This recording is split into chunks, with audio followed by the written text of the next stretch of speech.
한 주간의 생생한 농식품 가격 정보를 전해드리는 생생가격공감. 안녕하세요. 우춘길입니다. 그렇게 기다리던 추석 연휴가 끝난 지도 벌써 일주일이 되었습니다. 하지만 연휴가 길었던 만큼 일상으로 복귀하기가 그리 쉽지만은 않은가 봅니다. 추석 이후 연휴 후유증을 앓았던 분들이 그렇게 많다고 하는데요. 이럴 때는 가족 간의 대화를 많이 하고 과음이나 과식을 피하는 게 좋다고 하고요. 또 상큼한 과일로 기분 전환을 하는 것도 도움이 된다고 합니다. 그래서 오늘 생생 가격 공감에서는 여러분의 연휴 후유증에 도움이 될 만한 과일 내용을 준비했는데요. 서울청과 경매 현장에 심석보 경매사를 연결해서 이야기 나눠보겠습니다. 경매사님, 안녕하세요. 추석은 어떻게 잘 보내셨어요? 예, 저 역시 다른 분들처럼 가족분들 그리고 친족분들과 즐겁고 풍요로운 마음으로 추석을 잘 보냈습니다. 네, 요즘 저희 프로그램에서 포도를 참 자주 접하게 되는 것 같은데요. 과연 앞으로의 포도 동향은 어떨지 궁금한데요. 바로 전해주시죠. 네, 명절 연휴가 끝나자마자 월요일이 시작되면서 연휴 기간 동안 휴식기를 가졌던 포도가 집중 출하된 한 주였는데요. 이로 인해 이번 주 출하량은 평소 적정 거래 물량인 3만 박스를 훌쩍 넘는 4만 2천여 박스가 출하되었습니다. 하지만 명절 후 소비자들의 구매가 둔화되어 소비업체의 주문이 급감하면서 중도매인들의 재고 물량이 증가했습니다. 이로 인해 추석 전에 비해 시세가 급격히 떨어졌는데요. 적게는 30%, 많게는 절반 가격이 되는 50% 정도의 하락세를 보이기도 했습니다.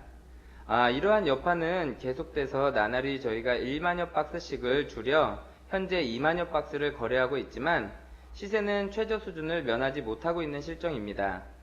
더군다나 주중에 쏟아진 비로 인해 거래가 정체되거나 저조한 경향이 많은데요. 사실 이 같은 상황은 포도뿐만이 아니라 과일 전 품목으로 이어지고 있는 실정입니다. 이러한 현상은 풍족했던 명절 음식과 그 후에 남은 음식들로 인해 소비자들의 과일 재구매로 이어지기에는 어느 정도 무리가 있었기 때문인 것으로 생각됩니다. 네, 그렇군요. 그런데 경매사님, 올해 포도 농사가 그렇게 잘 됐다면서요. 올해 포도 산지 소식과 함께 10월에 포도 전망도 함께 부탁드릴게요. 네, 말씀하신 대로 올해 포도종의 경우 대부분 성작이자 풍작이었습니다.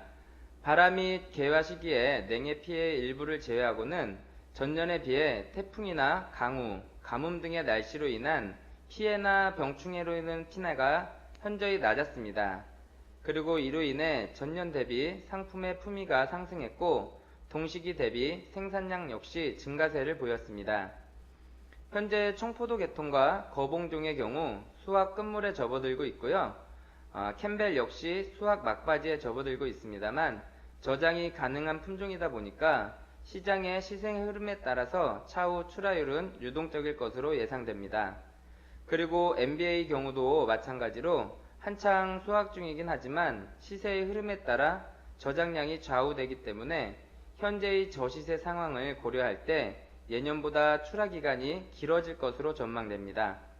한편 10월의 경우 사과 및 단감이 주로 출하되는 시기이긴 하지만 그 외엔 특별히 입에 댈 만한 과일이 없기 때문에 포도의 소비는 일정량 꾸준할 것으로 보입니다. 그에 따라 저장력이 뒷받침되는 포전 매입 상인들의 출하가 늦장까지 이어질 수 있을 것으로 예상되며 본격적인 찬바람이 불기 전까진 그래도 당도면에서 여타의 과일에 뒤지지 않는 포도가 소비자들의 입맛을 사로잡을 것으로 보입니다. 하지만 이 시기가 제주도의 귤 상품과 수입 과일의 출하가 시작되는 시기와 맞물리기도 하기 때문에 지나치게 과도한 물량의 집중 출하와 늦장까지의 대량 출하는 가격 급락의 원인이 될 수도 있습니다. 따라서 물량 조절과 시기 조절이 관건일 것으로 전망됩니다.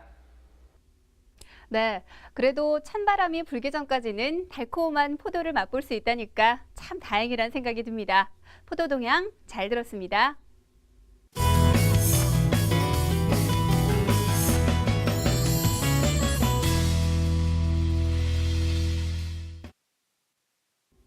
이번 순서는 사소하지만 유용한 농산물 유통 상식을 모아 알려드리는 유통 탐구 생활 시간입니다. 여러분은 농산물 경매 현장을 가보신 적이 있으신가요? 아마 가보신 분이라면 누구나 경매사들의 마술 주문 같은 추임새에 놀라셨을 것 같은데요. 오늘 농산물 유통 탐구 생활에서 그 추임새의 비밀을 낱낱이 밝혀드리겠습니다. 아직 심석보 경매사가 기다리고 있는데요. 경매사님, 도대체 현장에서 무슨 말을 하는 건가요? 알려주실 거죠? 네, 사실 많은 분들이 경매장에 오시면 그 부분을 가장 많이 신기해하시고 궁금해하십니다. 이 비유가 맞을지 모르겠지만 제가 비유 하나 해볼까요? 굿판에 가면 접시내 달하고 유지하기 위해 추임새는 물론 진과 꽹가리로 혼줄이 빠질 정도로 소란스러운 광경을 만들기도 합니다. 뿐만 아니라 중국의 경극을 보면 상황의 긴장, 고조와 이완의 조절, 그런 것들을 위해 쟁을 비롯한 여러 가지 악기 연주를 더하곤 합니다. 저는 경매사의 호각이나 추임새 역시 경매를 위한 장내의 분위기 고조와 이완의 조절에 음악이나 악기와 같은 큰 역할적 의미가 있다고 생각합니다. 싱겁고 뻘쭘하게 호창을 해가면서 단지 물건 팔기에 급급한 게 아니라 자신만의 호각을 통해 음의 고저와 속도 조절을 이용해서 장내 판매 분위기를 유도하고 중도매인 간의 가격 경쟁에 불을 당길 수 있는 것이죠. 또 중도매인들 역시 그 호각 간의 시간을 통해 가격을 결정하고 응찰에 대한 판단의 시간을 벌 수 있을 뿐만 아니라 경매사의 표정과 호각의 속도, 음의 고저를 통해 경합의 분위기를 파악해서 첫 판단의 가격에서 더하거나 뺄 수 있는 시간과 기회를 얻게 됩니다. 그리고 경매사들의 호각은 어찌 보면 그 경매사를 나타내는 거울이나 다름없습니다. 우연일지 모르지만 가만히 호각 소리를 들어보면 경매사의 체구와 체형, 얼굴, 성격, 스타일 등의 특징들이 느껴지기 때문입니다. 덩치가 큰 경매사는 굵고 무거운 소리, 마른 경매사는 가늘고 날카로운 소리, 평소 조용하고 젠틀한 스타일의 경매사는 중저음의 신사적인 느낌의 호각이 나오기 때문입니다. 그리고 이러한 자신만의 특징과 스타일들로 인해 결국 경매사 본인의 분신과도 같은 호각이 연구하지 않고서도 몸에서 자연스럽게 배어나오듯 만들어진 게 아닐까 하는 생각이 듭니다. 네, 경매사님 좋은 말씀 감사합니다. 요즘 아침 저녁으로 날씨가 많이 선선해졌죠. 이런 환절기에는 감기에 걸리거나 금방 피곤해지기 십상인데요. 안토시아닌이 풍부한 탱글탱글 포도와 함께 피로 회복도 하시고 기분 전환도 하시면 좋을 것 같습니다.